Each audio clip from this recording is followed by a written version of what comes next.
تعالى في القرآن المجيد والفرقان الحميد. فأعوذ بالله من الشيطان الرجيم. بسم الله الرحمن الرحيم. يا أيها الذين آمنوا اجتنبوا كثيرا من الظن إن بعض الظن إثم ولا تجسسوا ولا يغتب بعضكم بعضا أيحب أحدكم أن يأكل لحم أخيه ميتا فكرهتموه واتقوا الله إن الله تواب رحيم. آمنت بالله صدق الله العظيم وبلغنا رسوله النبي الأمين المكين المختار الكريم ونحن على ذلك لمن الشاهدين والشاكرين والحمد لله رب العالمين. اللهم رب اشرح لي صدري ويسر لي أمري واحلل عقدة من لساني يفقه قولي. اللهم نبّئ قلوبنا بالقرآن وبين أخلاقنا بالقرآن ونجنا من النار بالقرآن وأدخلنا الجنة مع القرآن. لي خمسة أطفي بها حر البباء الحاطمة المصطفى والمرتضى وبناهما والفاطمہ. معزز و محترم و محتشم بزرگوں اور دوستوں، ہم عمر نوجوان ساتھیوں، عزیز پیارے بچوں، السلام علیکم ورحمۃ اللہ وبرکاتہ. بحمد تعالی و بکرم مصطفیٰ صلی اللہ علیہ وآلہ وسلم اللہ رب العزت کا پھر سے فضل ہوا. ہم اور آپ پھر سے جمعہ کریم کی سعادتوں سے بہرور ہو رہے ہیں. اللہ کریم اس کی برکتوں، رحمتوں، عنایتوں سے مجھے اور آپ کو مالا مال فرمائے. خطبہ مسنونہ میں نے جس آیے کریمہ کی تلاوت کا شرف حاصل کیا، اللہ رب العزت نے ایک بہترین معاشرہ، ایک بہترین سوسائٹی، ایک بہترین محلہ، ایک بہترین جو ہے شہر کس طرح بن سکتا ہے، اس کے حوالے سے کچھ باتیں سورہ حجرات میں اللہ نے بیان فرمائی ہیں.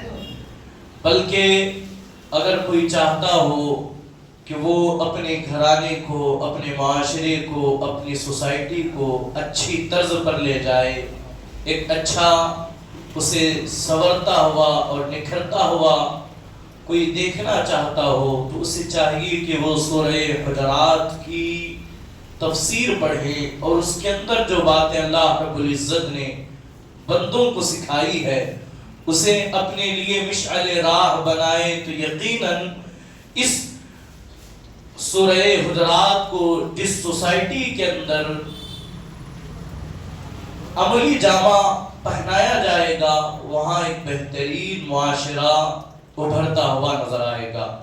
اسی میں جو ہے میں نے ایک آیہ کریمہ کی تلاوت کی. میرا اللہ فرماتا ہے یا ایھا الذین آمنوا اجتنبوا کثیرا من الظن، اے ایمان والوں بہت گمان کرنے سے بچو، بہت فکر کرنے سے بچو، بہت زیادہ خیالات کا پیچھا کرنے سے بچو. اور فرمایا ان بعض الظن اسم ولا تجسسوا ولا يغتب بعضكم بعضا، بعض بدگمانیاں گناہ ہیں اور حرام ہے. اور فرمایا کسی کی جاسوسی نہ کرو اور ایک دوسرے کی غیبت بھی نہ کرو. اور اس کے بعد اللہ فرماتا ہے ايحب احدكم ان يأكل لحم اخيه ميتا فكرهتموه، کیا تم میں کا کوئی ایسا ہے جو یہ پسند کرتا ہو کہ وہ اپنے مرے ہوئے بھائی کا گوشت کھائے؟ یقیناً تم میں کا کوئی اسے پسند نہیں کرتا. تو فرمایا ایک دوسرے کی غیبت نہ کرو. اس کے بعد اللہ رب العزت نے ارشاد فرمایا واتقوا اللہ، تقوی اختیار کرو، ان اللہ تواب الرحیم، بے شک اللہ بہت توبہ قبول کرنے والا اور ہمیشہ رحم کرنے والا ہے. تو یہ چونکہ اس آیہ کریمہ کو موضوع سخن اس لیے جو ہے بنایا گیا کہ چونکہ ماہ سفر المظفر کے حوالے سے اتنا علم ہونے کے باوجود، اتنا شعور اور بیداری کے باوجود جو ہے آج بھی ہماری سوسائٹی کے اندر ایک ایسا طبقہ ہے جو ماہ سفر کے حوالے سے بہت سارے غلط خیالات کو، غلط تصورات کو، غلط نظریات کو آج بھی جو ہے وہ ہوا دیتے ہوئے اور ہمارے گھروں میں وہ جو ہے پنپتی ہوئے نظر آ رہی ہے۔ تو اللہ کریم کی بارگاہ میں دعا گو ہوں کہ مولا تبارک و تعالی مجھے اس آیے کریمہ کے متعلق حق بولنے، آپ کو حق سننے، اس پر عمل کرنے کی توفیق عطا فرمائے۔ آئے ایک مرتبہ ہم اور آپ مل کر اپنی اور ساری کائنات کے مرکز عقیدت حضور رحمت للعالمین خلاصہ کائنات معصوم آمنہ عبداللہ کی ذریتین حضور احمد مجتبی محمد مصطفیٰ ارواحنا روح فدا صلی اللہ علیہ وآلہ وسلم کی بارگاہ میں لو لگا کر باواز بلند درود پاک تہدیہ پیش کریں۔ اللہم صلی علی سیدنا و مولانا محمد وبارک وسلم صلاة تحب وترضى بأن تصلوا عليه الصلاة والسلام عليك يا رسول الله، الصلاة والسلام عليك يا حبيب الله، الصلاة والسلام عليك يا نبي الله صلى الله عليه وآله وصحبه وبارك وسلم تسليما كثيرا كثيرا۔ رفیقان محترم، تصورات کی دنیا میں آج بھی مسلمان جو ہیں وہ بہکتے ہوئے اور بھٹکتے ہوئے اور اسی راہ پر چلتے ہوئے نظر آتے ہیں۔ ایک بڑی تعداد آج مسلمانوں کی ایسی بھی ہے جو کچھ دنوں کو منحوس تصور کرتے ہیں، جو کچھ ایام کو، کچھ مقامات کو، کچھ جو ہے وہ لمحات کو، کچھ مہینوں کو، کچھ دنوں کو جو ہے آج بھی برا اور خراب تصور کرتے ہیں۔ اور ایک ہماری سوسائٹی کے اندر ماہ سفر المظفر کے حوالے سے یہاں میرے بڑے بیٹھے ہوئے ہیں، اگر میں غلطی کروں تو میری اصلاح کریں۔ ایک چیز جو ہے ماہ سفر کے آخری بدھ کے حوالے سے یہ کہا جاتا ہے کہ رسول گرامی وقار صلی اللہ علیہ وآلہ وسلم کو اسی ماہ کے آخری بدوار کو، چہارشنبے کو، رسول گرامی وقار صلی اللہ علیہ وسلم جو بیمار تھے، آپ کو اللہ نے اس سے صحت یابی اور شفا نصیب فرمائی۔ لیکن عزیزان محترم، جب ہم اس پر تحقیق کرتے ہیں، جب اس کا جائزہ لیتے ہیں تو پتہ چلتا ہے کہ لوگ اسے اس لیے منحوس سمجھتے تھے اس مہینے کے آغاز کو، اس میں رسول اللہ صلی اللہ علیہ وآلہ وسلم حالت مرض میں تھے اور آپ کی بیماری بڑھتی چلی گئی، اور اسی مہینے کے آخری بدوار کو لوگوں کے گھر خوشیوں کا ماحول بنتا ہے کہ اللہ کے رسول علیہ السلام کو یہاں صحت یابی ملی، اللہ نے شفا، اور اللہ نے رسول گرامی وقار صلی اللہ علیہ وآلہ وسلم کو مکمل طور پر صحت یابی نصیب فرمائی۔ اور یہی وجہ ہے کہ لوگ پان پر جو ہیں وہ کچھ اسما لکھ کر کے، کچھ ناموں کو لکھ کر کے، دم کر کے کھانے کا ایک رواج بنتا ہے۔ سب سے پہلے میں اس پر کچھ لب کشائی کروں۔ پہلی چیز میں مذہب اسلام دین فطرت ہے۔ اسلام جو ہے وہ ہمیں یہ درس دیتا ہے کہ کوئی دن، کوئی مہینہ، کوئی گھنٹہ، کوئی رات ایسا نہیں ہے جس میں اللہ نے برکت نہ رکھے ہو۔ ہر مہینہ برکت کا، ہر دن برکت کا، ہر رات اللہ کی رحمتوں کا نزول ہوتا ہے، اور ہر آن اس کی نئی شان کے ساتھ جو ہے اللہ کی رحمتیں اللہ کے بندوں پر برستی رہتی ہے۔ لیکن عزیزان محترم، جو ہم علم سے دور ہوتے گئے، ایک دوسرے کی باتوں کو سنی سنائی جو ہے عمل کرتے رہے، آج بہت سارے سنی یہ کہتے ہیں ہم اس لیے سنی ہیں کہ ہم سن کر کے ایمان لائے۔ عزیزان محترم، اس کا نام سنیت نہیں ہے کہ آپ سن کر کے مسلمان ہوئے۔ سنیت اس کا نام ہے کہ ہم اپنا جان، اپنا مال، اپنا سب کچھ حضور کے قدموں پر قربان کرتے ہیں، اس کا نام سنیت ہے۔ سن کر مسلمان ہونے والے کو سنی نہیں کہا جاتا۔ یہ ایک چیز چل پڑی تو لوگوں کے اندر اسی حوالے سے جو ہے وہ بہت سارے معاملات اس ماہ سفر کے آتے ہی لوگ کوئی نیا کام نہیں کرتے. شادی بیاہ آج کی اس ترقی یافتہ دور میں بھی علم کا آج طوطی بولتا ہے. ہر محلے کے اندر 2-3 آپ کو عالم دین نظر آتے ہیں. باوجود اس کے آج بھی لوگوں کا یہ خیال ہے کہ سفر کے مہینے میں شادی ہوتی ہے تو شادی چل نہیں پاتی, رشتہ چل نہیں پاتا. سفر کے مہینے میں خرید و فروخت کو بند کر دیا جانا چاہیے. سفر کے مہینے میں جو ہے وہ کوئی نیا کام نہیں کرنا چاہیے. طرح طرح کی باتیں, طرح طرح کے معاملات لوگوں نے کر رکھے ہیں اور اسی کی کھچڑی پکا کر سب کو تقسیم کی جا رہی ہے. اور بدقسمتی سے لوگ انہی چیزوں کو حق اور صحیح تصور کرتے ہیں اور یہ سمجھتے ہیں کہ ماہ سفر کا مہینہ یا پھر اماس کی رات یا پھر پونیم کی رات یا پھر چاند گرہن اور سورج گرہن اور بہت سارے جو ایسے جو ہندوانہ رسومات ہیں, آج مسلمان اسے عمل کرتے ہوئے ان دنوں کو برا جان کر کے جو ترک کرتے ہوئے نظر آ رہے ہیں. اسی کے حوالے سے قرآن میری اور آپ کی رہبری کرتے ہوئے کہتا ہے, اے ایمان والو بہت بدگمانیوں سے بچو. کوئی بھی مصیبت, کوئی بھی رحمت اللہ کی مرضی کے بغیر نہیں اترتے. اللہ کی مرضی کے بغیر نہ ہم پر کوئی مصیبت آتی ہے نہ ہم پر کوئی خوشی آتی ہے. اس لیے کہ ہمارا ایمان ہے. ہمیں بچپنے ہی میں سکھا دیا گیا آمنت باللہ وملائکتہ وکتبہ ورسلہ والیوم الآخر والقدر خیرہ وشرہ من اللہ تعالی والبعث بعد الموت. کبھی اس کلمے کے مفہوم کو جانے. ہم یہ اللہ کے حضور یہ عرض کرتے ہیں, میں ایمان لایا اللہ پر, اس کی کتابوں پر, اس کے رسولوں پر, اس کے ملائکہ پر اور قیامت کے دن پر اور اچھی اور بری تقدیر پر. اسی طرح جو ہے مرنے کے بعد دوبارہ اٹھایا اور زندہ کیا جاتا ہے. یعنی کہ مسلمانوں کا جب یہ بنیادی عقیدہ ہے تو یہ سارے نظریات اس عقیدے کے سامنے جھوٹے اور باطل نظر آتے ہیں.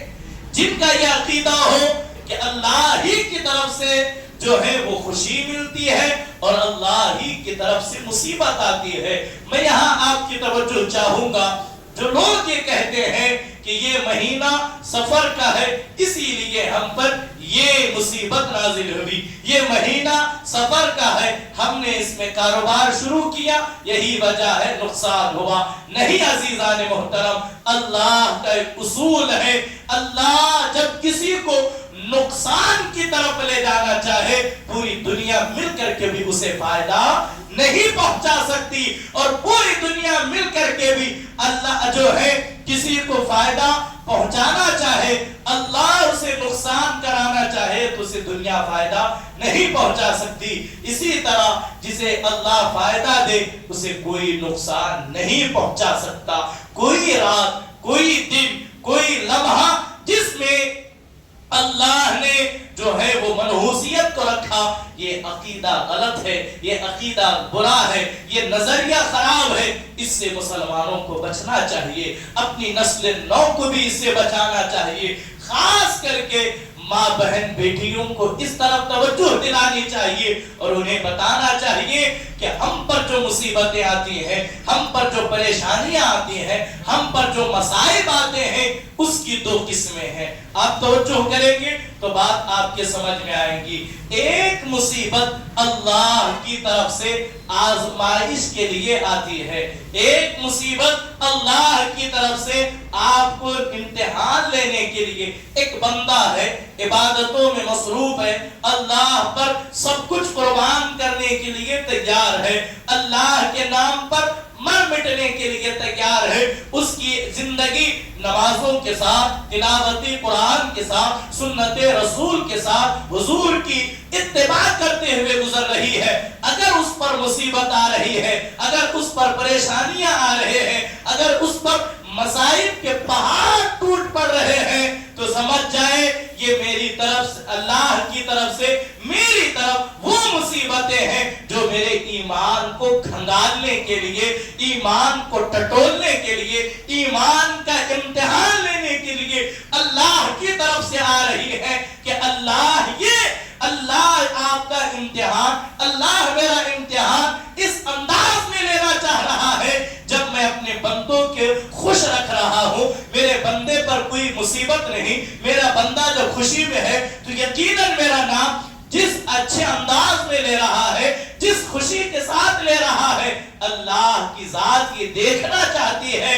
مصیبت کے وقت بھی میرا بندہ ایسے ہی میرا نام لیتا ہے یا نہیں، میری ذات پر بھروسہ رکھتا ہے یا نہیں، میری ذات سے جڑا رہتا ہے یا نہیں۔ جب تک رحمتیں مل رہی ہیں، جب تک برکتیں مل رہی ہیں، جب تک خوشیاں مل رہی ہیں، اللہ اللہ کرتا رہے۔ جیسی ہی مصیبت آن پڑی، جیسی ہی تکلیف آن پڑی، آج بھی کئی خواتین کو ہم یہ دیکھتے ہیں نہ جانے کیا ہو گیا، ہم اتنی عبادتیں کرتے ہیں، ہمارے گھر نمازیں ہوتی ہیں، ہمارے گھر تلاوت قرآن ہوتی ہے، ہم صدقہ و خیرات بھی کرتے ہیں، ہم وہ مجلس بھی سجاتے ہیں، ہم وہ فاتحہ بھی کرتے ہیں، پتہ نہیں کیوں ہمارے گھر یہ مصیبت آ گئی، میرے کاروبار میں یہ پریشانی آ گئی۔ میرے عزیزوں، اس کا آنا اور وہ عمل کا کوئی تعلق نہیں، یہ مصیبت آپ کے امتحان کو ٹٹولنے کے لیے آ رہی ہے۔ اللہ کا قانون ہے لا یکلف اللہ نفسا الا وسعها، اللہ کسی نفس پر اس کی طاقت سے زیادہ بوجھ نہیں ڈالتا۔ آپ پر ہزار مصیبتیں ہیں، ہزار آزمائشیں ہیں، ہزار پریشانیاں ہیں، غم نہ کریں، فکر نہ کریں، صبر کا دامن، شکر کا دامن تھامے رکھے۔ آپ پر جو مصیبت آ رہی ہے، مصیبت بھیجنے والا خدا ہی اس مصیبت سے آپ کو نجات بھی دلائے گا۔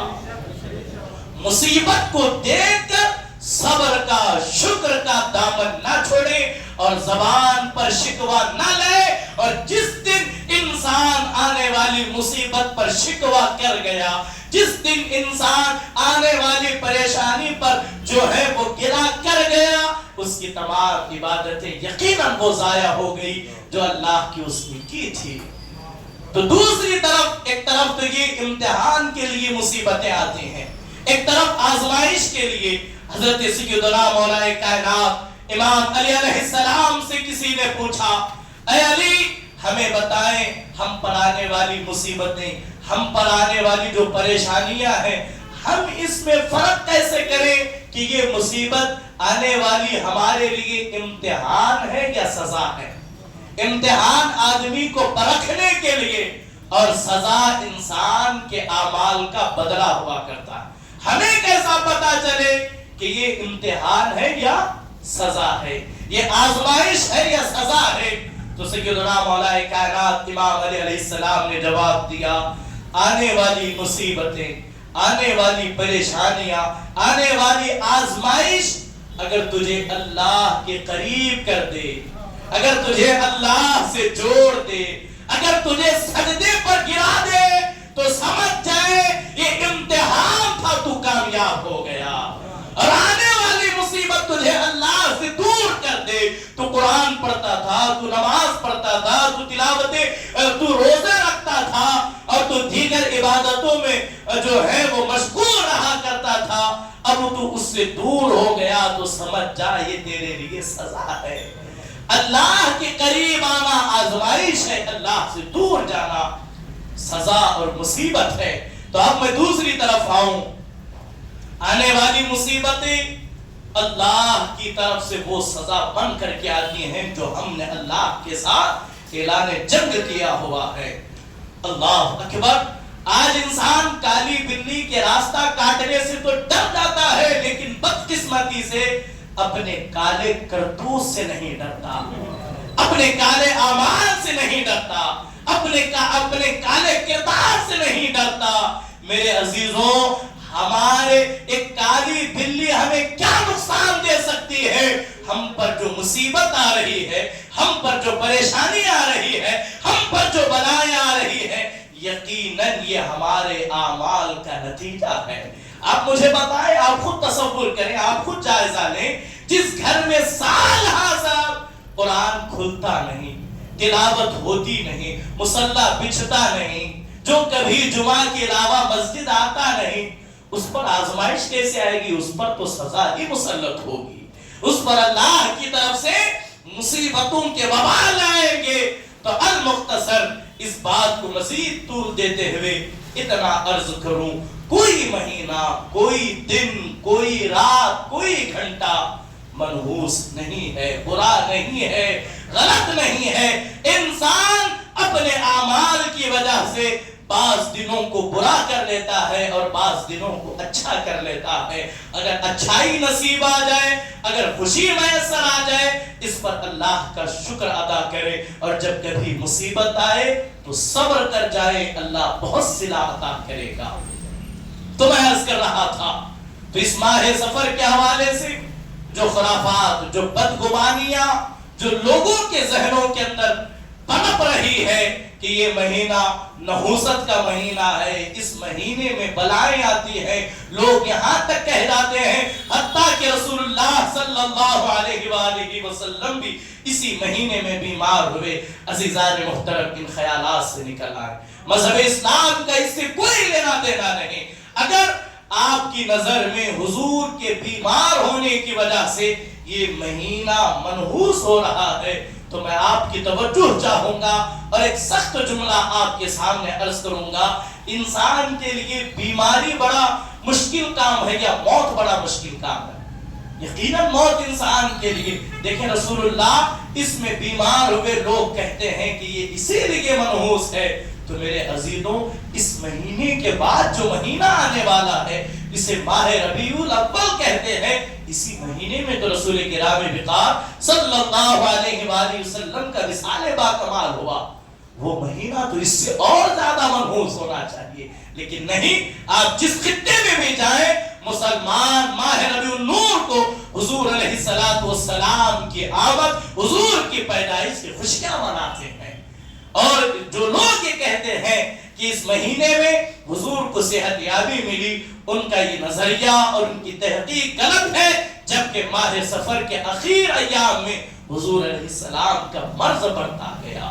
تو لہذا لوگوں کو چاہیے کہ وہ بن جو ہے ایسی بے بنیاد باتوں کو معاشرے میں نہ پھیلائیں، اور کبھی غلط تصورات کو اپنے ذہنوں میں پھلپنے نہ دیں، جو ہے نظریات سے ایمان کے اندر کمزوری اور کوتاہی آتی ہے۔ جب کبھی مصیبت آئے تو سمجھ جائیں یہ بھی میرے اللہ کی طرف سے ہے، جب کبھی خوشی آئے تو سمجھ جائیں یہ بھی میرے اللہ کی طرف سے ہے۔ یہی اللہ کا کلام کہتا ہے، یا ایھا الذین آمنوا اجتنبوا کثیرا من الظن، اے ایمان والو بہت گمان کرنے سے بچو، بہت زیادہ سوچنے سے بچو۔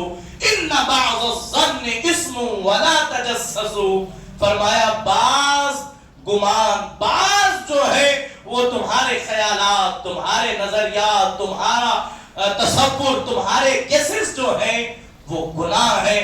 اور بدگمانی پر عمل کرنا، مثال کے طور پر آج بھی آپ دیکھیں گے، صبح سویرے میں بارہا یہ چیز آپ کو سناتا ہوں کہ لوگ صبح سویرے جیسے ہی دکان کھلتے ہی آنے والا جو ہے کسٹمر، گراہک جو ہے واپس چلا جائے یا ادھار مانگ لے تو مسلمان یہ تصور کرتا ہے پورا دن خراب جائے گا، آج کی پوری کمائی ضائع ہوگی۔ یہ سوچنا، اس فکر کو جو ہے وہ طول دینا اور اس فکر کو ایمان بنانا، یہی فکر پہلے حرام تھی، اب یہ شرک بن جاتی ہے۔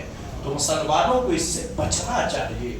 کالی بلی نے راستہ کاٹا، کام بگڑ جائے گا۔ یہ جو ہے بلی کی حیثیت کیا ہے، بلی کی حقیقت کیا ہے؟ انسان اشرف المخلوقات ہے۔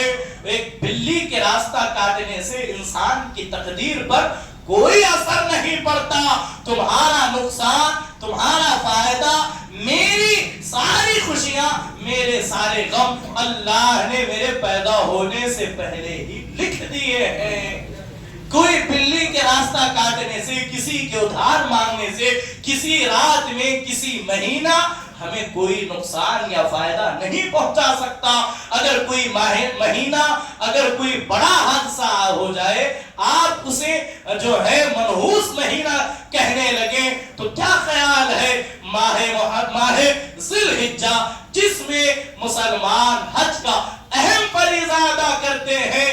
آپ دیکھیں آج سے چند سال پہلے منا کے میدان میں اتنی بڑی آگ لگی تھی کہ کئی حجاج کرام نے اپنی جان آفرین کو سپرد کر دی۔ آج سے چند سال پہلے حرم مکہ کے اندر وہ بڑی بڑی جو کرن ہوا کرتی ہیں، جو سامان اٹھاتی ہیں، وہ گر کر کے اس میں بھی کئی لوگ شہید ہوئے۔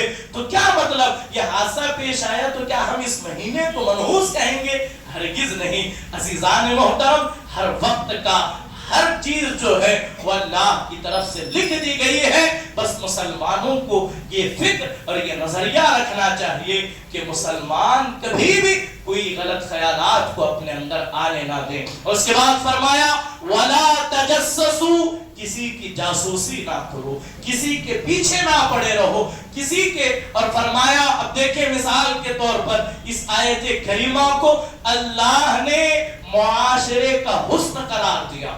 کوئی معاشرہ بہترین ہونا چاہے تو اسے چاہیے کہ وہ سورہ حجرات کو اپنے لیے، اپنے معاشرے کے ٹرمز اینڈ کنڈیشن میں، اپنے رولز اینڈ ریگولیشن کے اندر اسے شامل کرنے ایک بہترین معاشرہ تشکیل ہوگا۔ مثال کے طور پر جہاں ایسی فکریں ہیں وہاں ایک انسان دوسرے انسان کے حوالے سے بھی کوئی نہ کوئی فکر اپنے ذہن کے اندر رکھتا ہے، کوئی نہ کوئی نظریہ اپنے اندر جو ہے وہ رکھ کر کے چلتا ہے۔ مثال کے طور پر کوئی آدمی کسی کے گھر آتا اور جاتا رہے تو انسان یہ سوچتا ہے کہ ہو سکتا ہے یہاں یہ جا رہا ہے تو بدکاری کرنے کے لیے جا رہا ہوگا، برا منہ کالا کرنے کے لیے جا رہا ہوگا۔ تو قرآن کہتا ہے کسی کے حوالے سے غلط گمان قائم نہ کرو، اگر وہ نہیں ہوگا تمہارے لیے وبال جان بن جائے گا۔ یہاں بات میرے ذہن میں آئی، آپ کی توجہ ہو تو سماعت کریں۔ بغداد معلیٰ کی سرزمین ہے۔ حضرت شفیق بلقی ایک اپنے زمانے کے بہت بڑے پائے کے ولی گزرے ہیں۔ وہ کہتے ہیں میں ایک دن بغداد کے جو ہے وہ محلات سے گزرتے ہوئے میں دریائے دجلہ کے قریب پہنچا تو کیا دیکھا کہ ایک نوجوان ہے جو کھلے عام شراب پی رہا ہے اور اس کی گود میں ایک خاتون لیٹے ہوئے ہے۔ شفیق بلقی کہتے ہیں یار لوگ کتنے بے حیا ہو گئے، دن دہاڑے شرابیں پی جا رہی ہے اور عورتوں کو آغوش میں لے کر وہ بھی دریائے دجلہ کے کنارے بیٹھ کر کے لوگ بے حیائی کو عام کر رہے ہیں۔ عزیزان محترم، یہ شفیق بلقی جو وقت کے مائناز ولی ہے، دیکھیں جو نظر آتا ہے ہمیشہ وہی نہیں ہوتا، جو نظر آتا ہے ہمیشہ وہی نہیں ہوتا۔ لہذا کبھی بھی کسی کے حوالے سے کوئی بری فکر کو اپنے اندر پنپنے نہ دیں۔ اور بعض دفعہ جو ہے یہ آیے کریمہ میرے لیے آپ کے لیے بہترین مشعل راہ ہے۔ ہم کبھی کسی کے حوالے سے سنتے ہیں فلاں آدمی شراب پیتا ہے، فلاں آدمی سود کا کاروبار کرتا ہے، فلاں آدمی جو ہے وہ فلاں گناہوں کا ارتکاب کرتا ہے۔ اب میں نے سنا، اب میرا کام ہی یہی ہو گیا کہ اب اس کی میں جاسوسی کر رہا ہوں، اس کے پیچھے میں پڑھ رہا ہوں۔ تو میرے عزیزوں مجھے بتاؤ، ایک تو وہ گناہ کر رہا ہے۔ اسلام نے ہمیں یہ تعلیم دی جب کسی کے عیب کو دیکھو تو پردہ ڈال دیا کرو، اسے ڈھانپنے کی کوشش کرو۔ اسی طرح جس طرح تم اپنے عیبوں کے حوالے سے اللہ سے امید رکھتے ہو کہ میرا اللہ میرے عیبوں پر پردہ ڈال دے گا، ورنہ میرے عزیزوں میرے آپ کے اعمال ایسے ہیں خدا کی قسم اگر وہ لکھ لیے جائیں، اگر وہ سنا دیے جائیں، نہ میں آپ کو منہ دکھا سکتا ہوں نہ آپ مجھے منہ دکھا سکتے ہیں۔ بنی اسرائیل کو آپ پڑھیں، جب کوئی بندہ گناہ کرتا تھا، جب کوئی زنا کرے، جب کوئی شراب پیے تو رات کی تاریکی میں فرشتے اس کے گھر کے دروازے پر لکھ جاتے اس گھر کے اس آدمی نے آج یہ گناہ کیا، آج یہ کیا، آج یہ کیا، آج یہ کیا، رات میں یہ کیا۔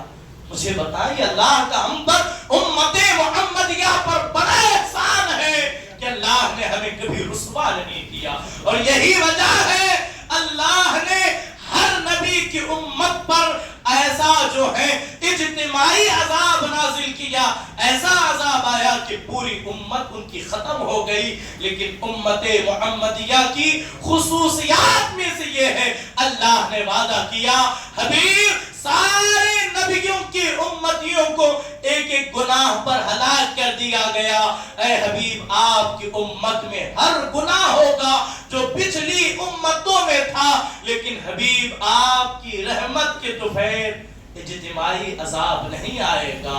جب قیامت کا میدان قائم ہوگا، سب کا حساب آپ کی امت کے سامنے لیا جائے گا۔ جب آپ کی امت کی باری آئے گی، پردے گراؤں گا، پردے میں آپ کی امت کا حساب ہوگا۔ لہذا کسی کی عیبوں کو اچھالنا، کسی کی جو ہے پرائیویٹ لائف میں، کسی کی پرسنل زندگی کے اندر انٹرفیئر کرنا، اس کے اندر تحقیق کرنا، اس کے اندر گھسنا، یہ مذہب اسلام کے جو ہے تعلیمات کے سخت خلاف ہے۔ لہذا ہمیں بچنا چاہیے، ہم اپنے کام سے کام رکھیں۔ ہم کیا ہے؟ ہم بہتر جانتے ہیں، میں کیا ہوں، میں بہتر جانتا ہوں۔ تو لہذا بعض گناہ جو ہے انسان کو حرام کی طرف اور اپنے اعمال کے ضائع ہونے کا سبب بنتی ہے۔ تو میں عرض کر رہا تھا، حضرت شفیق بلخی کہتے ہیں کہ میں نے دیکھا کہ کھلے عام بغداد کی سرزمین پر لوگ شرابیں پی رہے ہیں، عورتوں کے ساتھ مزے کر رہے ہیں۔ اسی اثنا میں کیا دیکھا کہ دریا کے کنارے ایک کشتی، ایک جہاز جو ہے ہچکولے کھاتا ہوا ڈولنے لگا۔ دیکھتے ہی دیکھتے وہ جہاز دریا میں غرق ہو گیا، جس میں 10 آدمی سوار تھے، جس میں 10 آدمی سوار تھے اس کشتی میں۔ وہ 10 کے 10 دریا کے اندر کشتی کے ساتھ ڈوب گئے۔ اب وہ اپنی جان بچانے کی فریاد کرنے لگے۔ تو میں کیا دیکھتا ہوں، یہی نوجوان اپنی اس گود میں جو خاتون تھی اسے جو ہے وہ کنارے کر کے پانی پر چلتا ہوا جو ہے وہ دریائے دجلہ کے اندر پانی پر چلتا ہوا جہاں وہ لوگ ڈوب رہے تھے، پکڑ پکڑ کر کے اس نے لوگوں کو نکالنا شروع کیا۔ یہ کوئی قصہ کہانی نہیں ہے، اللہ نے ہمارے اور آپ کی فکروں کو بدلنے کے لیے ایک نظریہ اور ایک واقعہ، ایک ولی کی کرامت ہمیں دکھائی۔ فرمایا کہ 9 آدمیوں کو اس نوجوان نے ہاتھ پکڑ کر کے اٹھایا، اٹھا کر کے ان کی جانوں کو بچا لیا۔ ایک آدمی تھا، وہ نوجوان پکار کر کے شفیق بلخی کو کہتے ہیں 9 کو میں نے بچا لیا ہے، آپ ایک کو بچا لیں، آپ ایک کو بچا لیں، آپ ایک کو بچا کر کے کہیں، اس لیے کہ رسول گرامی وقار صلی اللہ علیہ وآلہ وسلم کا فرمان ہے کسی ایک کی جان کو بچانا ایسا ہی ہے جیسے کائنات کو حیات بخشنا ہے۔ بچا لیں۔ کہا اب اس گفتگو میں ہم رہیں گے تو وہ انتقال کر جائے گا، وہ مر جائے گا، اسے بچا لیں، بعد میں جو ہے وہ دیکھا جائے گا۔ جب ان 10 کو بچا لیا گیا تو شفیق بلخی نے پوچھا، یقیناً میں نے تیرے حوالے سے غلط گمان کیا تھا، غلط سوچ قائم کی تھی، غلط فکر جو ہے وہ میرے ذہن کے اندر آ گئی تھی۔ اے نوجوان، میں نے جب تیرا یہ منظر دیکھا تو مجھے احساس ہوا کہ تو اللہ کے حضور ایک بڑے مقام پر فائز ہے، اللہ نے تجھے بڑا مقام عنایت کیا ہے۔ آخر یہ راز کیا ہے کہ تو نے جو ہے یہ ایک درخت کے نیچے خاتون کو لے کر کے تو شراب کا پیالہ پی رہا ہے؟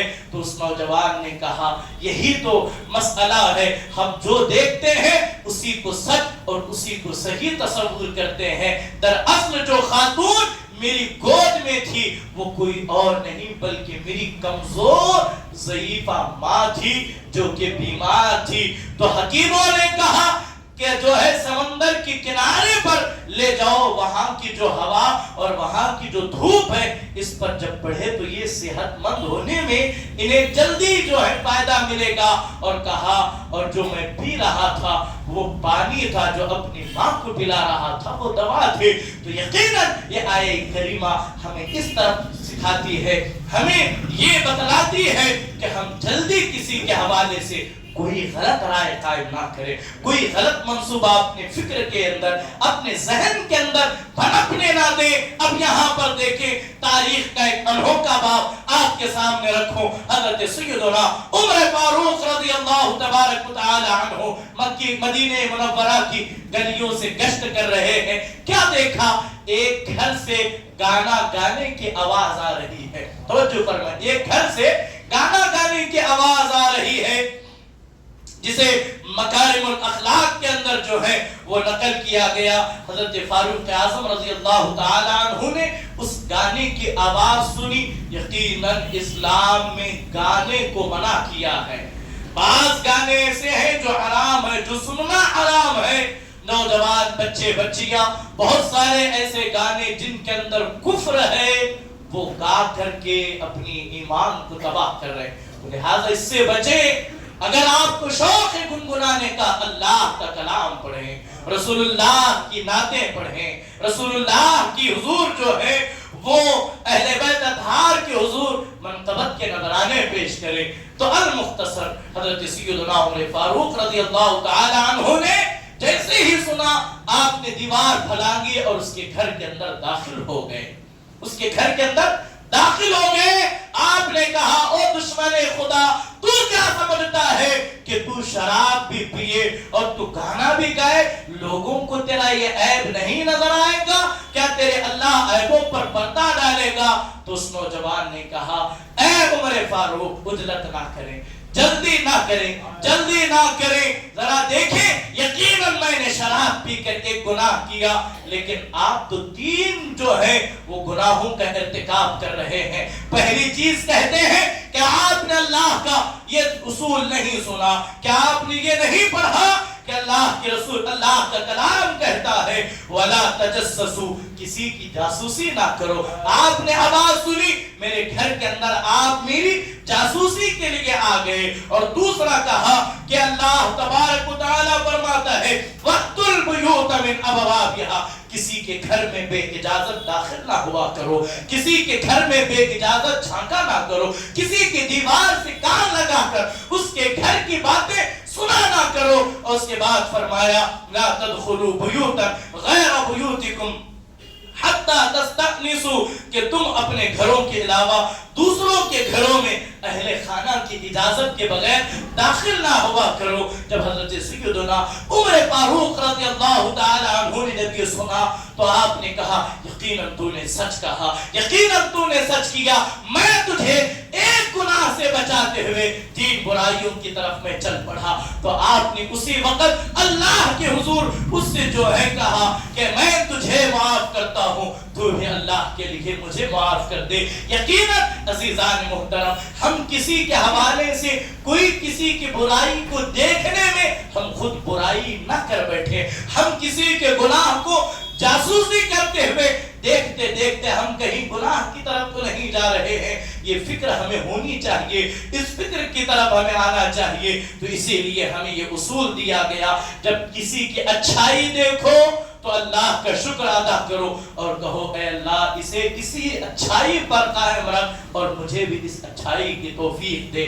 یعنی کہ کوئی قرآن پڑھ رہا ہو، کوئی تلاوت، کوئی نماز پڑھ رہا ہو، کوئی روزہ رکھ رہا ہو تو وہ مانگے، جب کسی کو برائی کرتا ہوا دیکھے اللہ کی رضا کی خاطر، اللہ کی رضا کی خاطر اسے ہو سکے تو بچائیں، اسے منع کریں، اور جب اس برائی کو دیکھیں تو اللہ کے حضور اس برائی سے پناہ مانگیں اور اس کے لیے بھی جو ہے وہ دعائے خیر کریں اور کسی کی جاسوسی نہ کریں اور کسی ہر ایک کی بات پر کان نہ دھرے۔ ہر ایک کی بات کو اپنے ذہنوں میں، فکروں میں ہم لاتے جائیں گے تو یقیناً ہمارے ایمان کا خسارہ ہوگا۔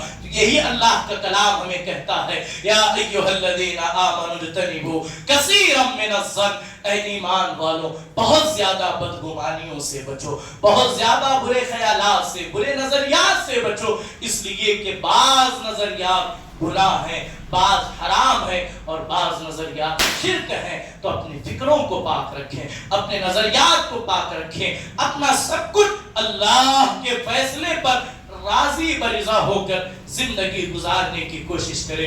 اخیر میں یہ بات بھی عرض کروں، خاص کر کے ایک چیز جو ہے معاشرے میں بڑی تیزی کے ساتھ یہ پھیلتی ہے کہ لوگ یہ کہتے ہیں کہ ماہ سفر میں بیٹیوں کا گھروں میں رہنا، یہ بیٹیوں کا سسرال میں رہنا یہ اچھی علامت نہیں ہے، تو سسرال والے بہو کو اپنے مائکے بھیج دیتے ہیں، ماں باپ اپنی بیٹی کو اپنے گھر بلا لیتے ہیں۔ یقیناً اگر آپ کو اپنی بچی کو گھر بلانا ہے، بہو کو اس کے مائکے بھیجنا ہے، تو آپ اللہ کی رضا کی خاطر بھیجیں، کسی مہینے کو منحوس جان کر بھیجنا یقیناً یہ گناہ ہے۔